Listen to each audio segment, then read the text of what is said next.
Hello everybody and welcome back in this week's video. And in this week's video we're going to look at Jeremiah chapter 47. And in this week's video we're going to have a bit more of an interesting idea of how we present the chapters that we discussed about of the 47th. Because we actually see the Jeremiah 46th chapter that we discussed in last week's video and the 47th chapter are connected prophecies, we can see.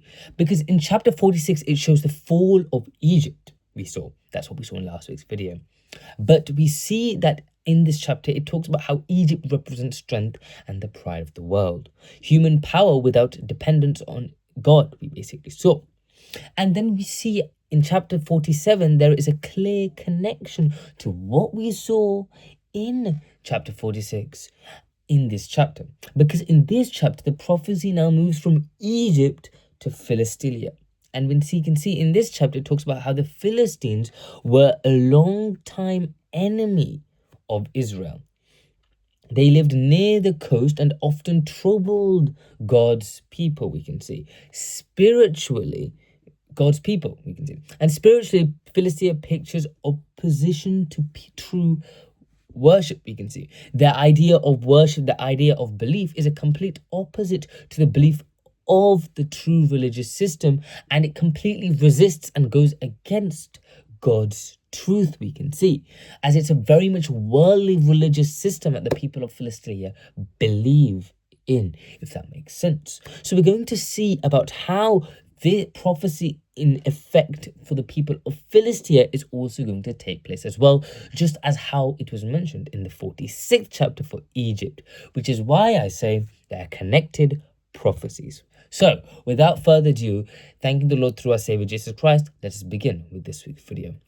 So, starting with Jeremiah 47th chapter, the first verse, what do we see? Well, we see from this first verse of the chapter itself, it says, "The word of the Lord that came to Jeremiah, the prophet, against the Philistines was said. This judgment came before, for the Pharaoh had attacked Gaza itself." God was showing beforehand what would happen, we can see. And this teaches us an important lesson. God knows events before they even happen, we can see. Nothing actually surprises him in the sense of when it takes place, we can see. Because the word of the Lord came to Jeremiah, the prophet, about the Philistines, we can see, and it's talking about how God already knew what the Egyptians were going to do, and it's showing ultimately God's divine power from that sense. Then we see the second and third verse where it talks about the overflowing waters. And so what do we understand from that? Well, when it talks in this verses, it talks about Jeremiah describes the waters rising from the north like a flood, you can see, and this is representing the invading armies, we can see, and this is obviously especially hinting at towards Babylon, we can see, because the people become terrified, we can see, from the strength that Babylon possesses and the strength that a flood could possess if we see it in that symbolic mindset. And it actually shows how human strength fails during great judgment because of how fear can completely crowd one's true belief in understanding where they truly stand in the strength through spirit and the strength in the heart that the Lord gives, we can see. And it's how, for us, a lesson that we should always stick to what the truth is, no matter how overwhelming things may seem against us. Because in truth, the power of the Lord is what allows us to rise up. So then we see verse 4, to spoil all the Philistines, where God says the day has come to destroy Philistia and cut off Tyre and Zidon from helping them. Tyre and Zidon, we can see, were actually wealthy trading sites that were supporting Philistia and keeping them secure economically and, of course, with food and things like this. This shows that no earthly systems can actually save God's divine judgment from taking place, we can see. Because spiritually, all systems that actually oppose God will eventually fail. And it is the Lord's judgment and decision making that will lead to that judgment at the correct and appointed time, we can see. Because it's the Lord's decisions that overpower anything that takes place. And he is breaking Philistia in this, we can see from the start, Philistia, from their training sites, bit by bit, till they become nothing. we can see. And if we continue understanding about the verse 4, we can see it talks about the remnant of the country of Kafta. The Philistines originally came from Kafta, we see, and God remembered their origin and history. And this teaches us the understanding that God sees the full history of nations and systems. Nothing is hidden from him. We all know this, but we have to check our faith regarding his wisdom, because it's understanding how great his wisdom is that we can actually boost our faith, in all honesty. While it shouldn't be the case that we have to, it's an amazing thing to think about of how great the Lord thinks deeply into the actions and decisions he makes, because he is the one that's going to deliver on the actions and going to deliver on the faith till the very end, we can see. Then we see verse 5, boldness and cutting. The people mourn deeply, we can see. Boldness and cutting were signs of sorrow and despair, we see. The prophecy shows complete helplessness, we can understand. But why?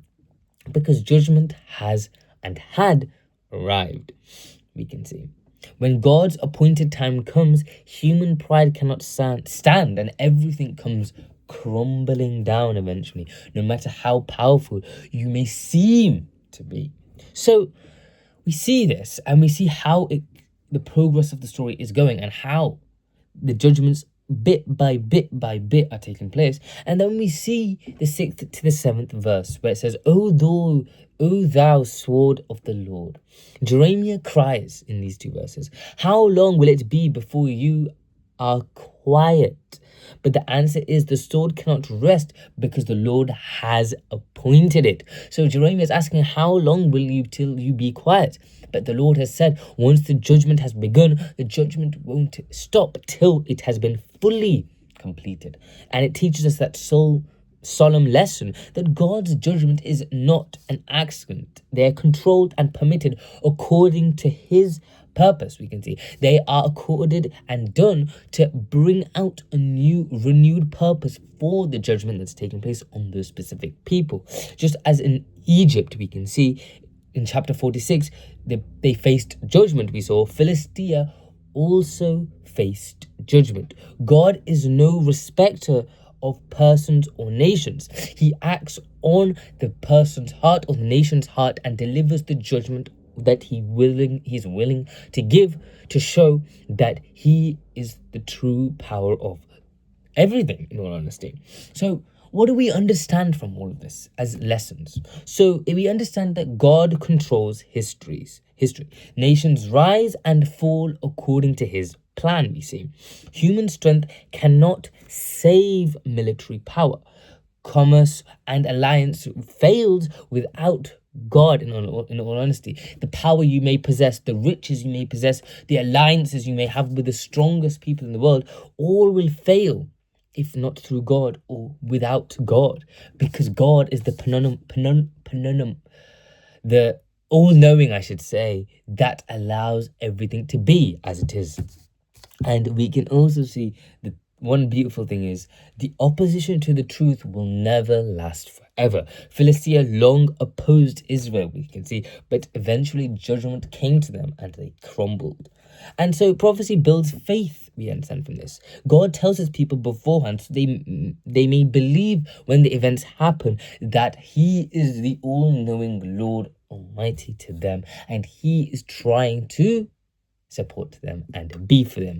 So that's all for this week's video, where we have to understand the true power the Lord possesses for us. So that's all for this week's video, and I'll see you next week. Bye.